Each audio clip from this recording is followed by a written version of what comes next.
శ్రీమాత్రే నమ. జై గురు దత్తాత్రేయ నమ.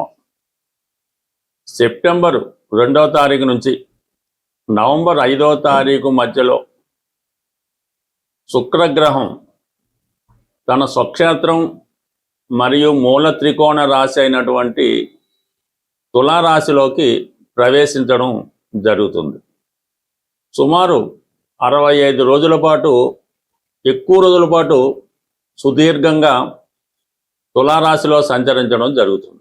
శుక్రుడు జాతకంలో గోచారంలో ఎంత బలంగా ఉంటే స్త్రీలకంత అనుకూలంగా, ఆకర్షణగా, ఆర్థికంగా అనుకూలంగా ఉంటుంది. ఎక్కువ శుభకార్యాలు జరుగుతూ ఉంటాయి. ఇది సినిమా పరిశ్రమ వారికి కూడా చాలా మంచి రోజులనే చెప్పచ్చు. అయితే ఇదే శుక్రుడు అక్టోబర్ 3వ తారీఖున, అంటే తులారాశిలో ఉంటూనే అక్టోబర్ 3వ తారీఖున వక్రగమనం పొందడం జరుగుతుంది. అది నవంబర్ 14 దాకా సుమారు 42 రోజుల పాటు ఈ వక్రగమనంలో ఈ శుక్రుడు మరింత బలవంతుడై ఉంటాడు. శుక్రుడు, గురువు మొదలగు శుభగ్రహాలు వక్రించినప్పుడు ఎక్కువ బలాన్ని కలిగి ఉంటాయి. మరి శుక్రుడు వక్రించినప్పుడు చాలా వరకు స్త్రీలు కానీ మగవాళ్ళు కానీ గతంలో దూరమైన వారు తిరిగి దగ్గర అవ్వడం జరుగుతూ ఉంటుంది. సరే, ప్రేమికులు ఉన్నారు, లేదంటే భార్యాభర్తలు ఉన్నారు, స్నేహితులు బాగా ఫ్రెండ్షిప్లో ఉన్నవాళ్ళు, ఏదో కారణాల వాళ్ళు విడిపోయి ఉన్నవాళ్ళు, దూరంగా ఉన్నవాళ్ళు మరి తిరిగి శుక్ర వక్రించినప్పుడు వారి జీవితంలో మళ్ళా తిరిగి కలుసుకోవడం, ఒక అండర్స్టాండింగ్ రావడం జరుగుతూ ఉంటుంది. సర్వసాధారణంగా ఎవరి జన్మజాతకంలో అయినా వాళ్ళు పుట్టినప్పుడు శుక్రగ్రహం వక్రించి ఉంటే వారి జీవితంలో అనుకున్న వివాహం జరగదు. ఎవరినో ప్రేమిస్తారు, సడన్గా ఆ ప్రేమ క్యాన్సిల్ అవుతుంది, అప్పుడు పెద్దలు కూర్చుని వివాహం జరుగుతూ ఉంటుంది. అలాగే జన్మజాతకంలో శుక్రుడు బలంగా ఉంటే, మగవారికి శుక్రుడు బలంగా వారి జాతకంలో ఉచ్చులో కానీ, తులలో కానీ, వృషభంలో కానీ బలవంతుడై ఉంటే వారికి వివాహం తర్వాత బాగా కలిసి రావడం జరుగుతూ ఉంటుంది.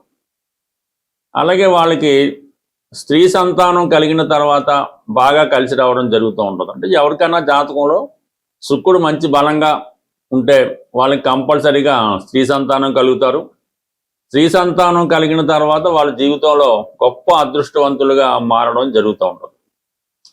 అదే స్త్రీల జాతకంలో శుక్రుడు ఎంత బలంగా ఉంటే వారి యొక్క ఆరోగ్యం బాగుంటుంది, ఆకర్షణగా ఉంటారు, సౌభాగ్యయోగం కలుగుతుంది, తొందరగా వివాహం జరుగుతూ ఉంటుంది. అదే శుక్రుడు కంబస్ట్ అయినా, నీచలో ఉన్న, పాపగ్రహాలతో కలిసి ఉన్న వారి యొక్క జీవితంలో అనేక ఎదురు దెబ్బలు, అనేక కష్టాలు ఎదుర్కొంటారు, జీవితంలో గుడ్ విల్ పోగొట్టుకుంటారు, అనేక రకాల విమర్శలకి లోనవడం జరుగుతుంటుంది. వ్యక్తిగతంగా వాళ్ళ జీవితం కూడా అనేక రకాలుగా మోసపోయి ఇబ్బంది పడడం జరుగుతూ ఉంటుంది.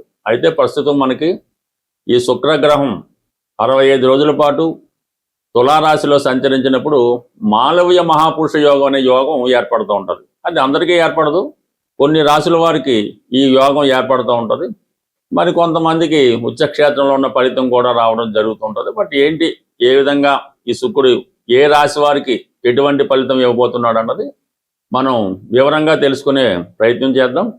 అలాగే శుక్రగ్రహానికి పరిహారం కూడా చేసుకుంటే శుక్రుడు ఏ స్థితిలో ఉన్నా వారి జీవితంలో అనుగ్రహం కలిగి మళ్ళా వారి యొక్క జీవితం చాలా లగ్జరీగా, ఆకర్షణగా, అందంగా ఉండే అవకాశం ఉంటుంది. కన్యా రాశి వారికి శుక్రుడు ధన భాగ్యాధిపతి. అంటే కుటుంబాన్ని, ధనాన్ని, సేవింగ్స్, అలాగే అదృష్టాన్ని ఇచ్చే గ్రహం శుక్రగ్రహం. కన్యారాశి వారికి జీవితంలో వివాహం జరగాలన్నా, సంతానం కలగాలన్నా శుక్రగ్రహ అనుగ్రహం తప్పనిసరి. అంటే శుక్రుడు బలవంతుడై ఉండాలి. అంటే బలవంతుడైనటువంటి శుక్రుడు అంటే ఇటువంటి తులారాశిలో, మూల త్రికోణ రాశిలో కానీ, వృషభ రాశిలో లేదంటే మీనరాశిలో ఉన్నప్పుడు అత్యంత బలవంతుడై ఈ కన్యారాశి వారికి ఆర్థిక, అంటే ధనయోగాన్ని, స్త్రీ సౌఖ్యాన్ని, పైపెచ్చి అదృష్టాన్ని కలిగి ఉంచాడు. జాతకంలో ఎన్ని యోగాలున్నా భాగ్యస్థానం అనుకూలంగా లేకపోతే అవన్నీ కూడా వేస్ట్ అవుతూ ఉంటాయి. అటువంటి శుక్రుడు ప్రస్తుతం ఈ రాశి వారికి మరి ఈ సెప్టెంబర్ 2వ తారీఖున ధనస్థానంలో ప్రవేశించబోతున్నాడు. నవంబర్ 5 వరకు అదే స్థాయిలో సుమారు 65 రోజుల పాటు జీవితంలో ఎన్నడూ పొందని అదృష్టాన్ని ఇవ్వడం జరుగుతూ ఉంటుంది. శుక్రుడు మిగతా రాశి వాళ్ళకి ఎలాగున్నా ప్రవేశించిన తన నీచ స్థానం నుంచి, అత్యంత బలహీనమైన స్థానం నుంచి ఒకేసారి ఉన్నత స్థాయిలోకి వెళ్తున్నాడు. సో అది సాధారణంగా ఈ రాశిలో ఉన్నటువంటి స్త్రీలకి ఇంప్రూవ్మెంటు, స్వాతంత్రం వచ్చినట్టు ఉంటుందన్నమాట. మంచి డెవలప్మెంటు, అనారోగ్య సమస్యలతో ఉన్న వాళ్ళకి ఆరోగ్యం మెరుగుపడుతుంది.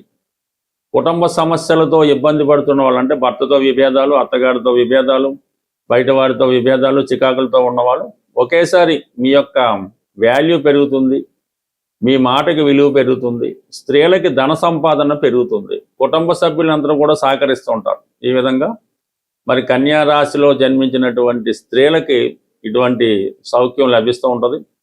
అలాగే కుటుంబ ఆదాయం పెరుగుతూ ఉంటుంది. అంటే కుటుంబంలో ఎవరు నిరుద్యోగులు ఉండొచ్చు, డిపెండెంట్ ఉండొచ్చు, వాళ్ళకి ఏదైనా ఉద్యోగం రావడం వల్ల, ఏదైనా ఒక వృత్తిలో ప్రవేశించడం వల్ల ఆదాయం పెరుగుతూ ఉంటుంది. మరి ఈ ఎక్కువగా ఈ సినిమా పరిశ్రమలో ఈ 24 క్రాఫ్ట్స్ అంటారు, వాటిలో ఈ సినిమా రంగానికి సంబంధించిన కెమెరామెన్లు, అసిస్టెంట్లు వీళ్ళు ఎక్కువ ఈ కన్యా రాశిలో ఉంటారు. అటువంటి వారికి ఈ సమయంలో ఈ శుక్రుడు మన తులారాశిలో ఉన్న 65 రోజులు ఆర్థిక పరంగా ఎటువంటి ఇబ్బందులు లేకుండా వాళ్ళకి దినసరి ఆదాయం పెరుగుతుంది. లంసంగా ఏదో ఒక భరోసా ఈ 65 రోజుల పాటు వృత్తిపరంగా, ఆర్థిక పరంగా అనుకూలంగా అవకాశం ఉంది.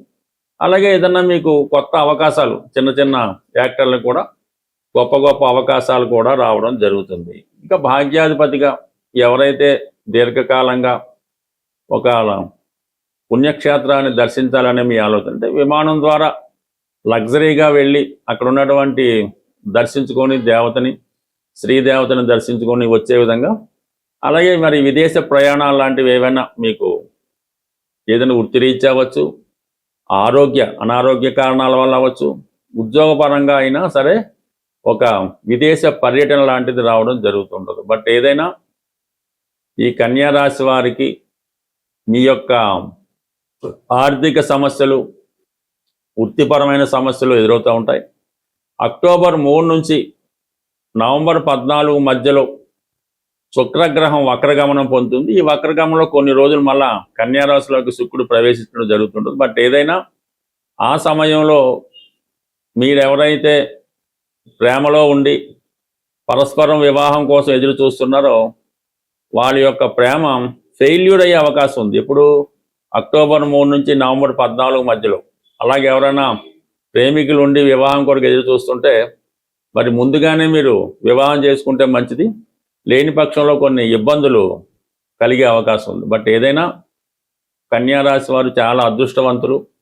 ఈ శుక్రుడు ధనస్థానంలో ఉండడం, గురువు లాభస్థానంలో ఉండడం, అది ఉచ్చస్థితిలో, ఇది మూల త్రికోణ రాశిలో, అంత బ్యూటిఫుల్ 65 డేస్ మీ జీవితంలో గొప్ప మలుపు తిరగబోతుంది. శుక్రగ్రహ అనుగ్రహం పొందడం అన్నది చాలా సులభం. మీరు జీవితంలో సంతోషాన్ని, ఆనందాన్ని పొందుతూనే శుక్రగ్రహ అనుగ్రహం కూడా పొందవచ్చు. అంటే శుక్రగ్రహ అనుగ్రహం ఉంటేనే ఇవన్నీ పొందుతూ ఉంటారు. మీరు జీవితంలో ప్రతినిత్యం చాలా శుచిగా, శుభ్రంగా ఉండడం, ఎప్పుడు పరిశుభ్రమైనటువంటి వస్త్రాలు, అంటే పూర్వం అయితే తడిపి ఆరేసిన వస్త్రాలు అనేవారు. బట్ ఏదైనా ఒక రోజు ధరించిన వస్త్రం మరనాడు ధరించకుండా ఉండడం అన్నది నెంబర్ 1. దాని తర్వాత మీరు పడుకునే బెడ్, దుప్పటి, తలగాడి ఇవన్నీ కూడా ఎప్పుడూ నీట్గా ఉండడం మంచిది.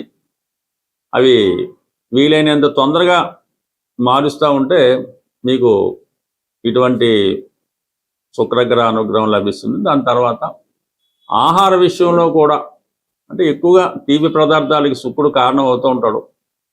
బట్ ఏదైనా శుచి కలిగినటువంటి శుభ్రమైన ఆహారం, అంటే ఒకరు తినగా మిగిలినవి, ఏదో 4-5 రోజులు ఫ్రిడ్జ్లో పెట్టినవి, అలాగే బయట మనకి ఈ అన్నదానాలని ఏవి చేస్తుంటారు మామూలు టెంపుల్ దగ్గర వాడి దగ్గర అమావాస్యకి అని చేస్తుంటారు. సాధ్యమైనంత వరకు అటువంటి వాటిలో అంటే సమూహంగా ఏదో వెళ్ళి తినడం అలాంటివి కూడా మీకు అంత అనుకూలమైన కాదు. ఏదో మిమ్మల్ని ఆహ్వానించారు ఒక పెళ్లి భోజనం లేదంటే ఒక దేవాలయంలో అలా పర్వాలేదు, కానీ ఎక్కడ పెడితే అక్కడ పెట్టినటువంటి ఈ అన్న సంతర్పణలో అన్నదానాల్లో 99% పాల్గొనడం అన్నది అది మంచి కార్యక్రమం కాదు. దాని తర్వాత ఏంటంటే స్త్రీలను చాలా గౌరవప్రదంగా చూడాలంటే ముఖ్యంగా బయట వాడిని పక్కన పెట్టి ఇంట్లో స్త్రీలని భార్య, కుమార్తె, కోడలు, చెల్లెలు, తల్లి వీటికి ఎప్పుడు కూడా దూషించడం కానీ వాళ్ళకి ఇబ్బంది పెట్టడం కానీ చేయకూడదు. వాళ్ళకి ఏ సౌకర్యం కావాల్సినా మనకి లేకపోయినా వాళ్ళకి ఇవ్వాల్సి ఉంటుంది. ఇంకా ప్రధానంగా స్త్రీలు ఈ నోములు వ్రతాలు, గౌరీ వ్రతం అని, ఈ కార్తీక మాసం, వరలక్ష్మి వ్రతం, ఎక్కువగా ఈ నోములు వ్రతాలు చేయడం వల్ల మంచిది. బట్ అవకాశం ఉన్నవాళ్ళు కొద్దిగా టైం వెచ్చించిన వాళ్ళు శ్రీ సూక్తం, కనకదార స్తోత్రం, లలితా సహస్రనామం ఇవన్నీ కూడా పారాయణ చేయవలసి ఉంటుంది. అయితే ఈ లక్ష్మీ స్తోత్రం అన్నది ఒక విధి విధానంగా మీరు 108 సార్లు, 1008 సార్లు చదవడం వల్ల కూడా శుక్రగ్రహం అనుగ్రహం కలుగుతుంది. అంటే శుక్రగ్రహం అంటే లక్ష్మీ అమ్మవారి అనుగ్రహం. లక్ష్మీ అమ్మవారి అనుగ్రహం కావాలంటే ముందు ఈ శ్రీ సూక్తం, లక్ష్మీ స్తోత్రం కన్నా విష్ణు సహస్రనామాన్ని వినటం కానీ చదవటం కానీ చేయవలసి ఉంటుంది. మరి ఈ కారణం వల్ల మీరు ఈ మార్గంలో ఉన్నవాళ్ళు ఈ విధంగా పారాయణల వల్ల, ధర్మ మార్గంలో ఉన్నవాళ్ళు ఇలాగా స్త్రీలను గౌరవించడం, అవసరమైన వాళ్ళకి కొంతవరకు ఈ వస్త్రాలు అంటే వివాహం జరుగుతున్నప్పుడు ఇలాంటి వాటికి ఆ పెళ్లి కూతురికి బహుమతిగా ఇవ్వడం, ఇది కూడా వివాహం కాని స్త్రీలు ఎవరైనా ఉంటే వాళ్ళ తల్లిదండ్రులు ఎవరైనా కొద్దిగా ఆర్థికంగా లేని వాళ్ళకి పెళ్లి జరుగుతున్నప్పుడు తాళిబొట్టు, పట్టుచీర, కొన్ని పసుపు కుంకాలు, గాజులు ఆ అమ్మాయికి బహుమతిగా వల్ల వివాహం కాని వాళ్ళకి తొందరగా వివాహం జరిగే అవకాశం ఉంది. ఇక ప్రధానంగా జీవితంలో బాగా అబ్జర్వ్ చేయందంటే శుక్రవారం రోజు ఎట్టి పరిస్థితుల్లో కూడా ధనాన్ని బయటికి పంపించకూడదు. అంటే ఏదైనా డబ్బులు ఇచ్చి కొనటం కానీ, రెంట్ చెల్లించడం కానీ, ఫీజులు కానీ, ఇంటి అద్దెలు కానీ ఏ విధంగా కూడా మీ దగ్గర మీ అకౌంట్లోంచి ₹1 కూడా, ఒక నయా పైసా కూడా బయటికి వెళ్లకుండా జాగ్రత్త పడవలసి ఉంటుంది. ఇందులో మనకి ఈ ఫోన్పేని, గూగుల్ పే కూడా వర్తించవు. ఏదైనా మీ అకౌంట్లో, మీ బీరువాలో, మీ జేబులో ఉన్న డబ్బు శుక్రవారం అంతా మీ దగ్గరే ఉండాలి. దానివల్ల కూడా మీకు 99% ఆర్థిక అభివృద్ధి కలిగి శుక్రగ్రహ అనుగ్రహం కలిగే అవకాశం ఉంటుంది.